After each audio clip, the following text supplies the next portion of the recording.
C'est peut-être le prochain ours d'or. Nader et Simim, une séparation, raconte le divorce d'un couple d'intellectuels et la difficile reconstruction du mari. Ce drame signé Asghar Farhadi, réalisateur iranien déjà ours d'argent en 2009, analyse les doutes d'une société iranienne où cohabitent différentes conceptions de la morale.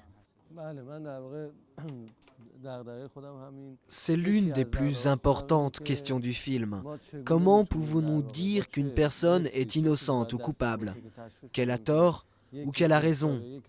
Pour moi, tout cela est subjectif et tout dépend de la situation dans laquelle on se trouve à ce moment-là. Ce film, Asghar Farhadi a réussi à le réaliser dans son pays, contrairement à son ami Jafar Panahi.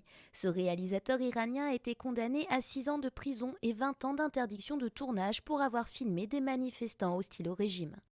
Ne plus pouvoir faire de films, c'est la plus grande crainte des réalisateurs iraniens. Et pour moi, c'est ce qui est le plus important, faire mes films, et je ferai tout pour continuer à en réaliser.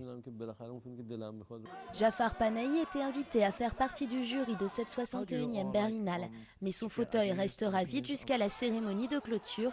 La plupart de ses films sont donc projetés cette semaine dans la capitale allemande, notamment Offside, censuré en Iran, et dans les conférences de presse, c'est son absence qui alimente les interviews. Non seulement il a du talent, mais il représente aussi un besoin, un manque pour nous tous, les réalisateurs. Sa présence ici est très forte, même s'il n'est pas là.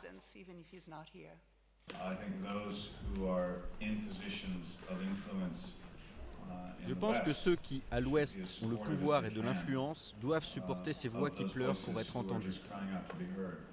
C'est une honte qu'ils ne soient pas là. Si Nader et Simim, une séparation, reçoit l'ours d'or, la décision risque d'être interprétée comme politique. D'autant que la Berlinale est reconnue pour être un festival de cinéma très engagé et a déjà récompensé des films iraniens.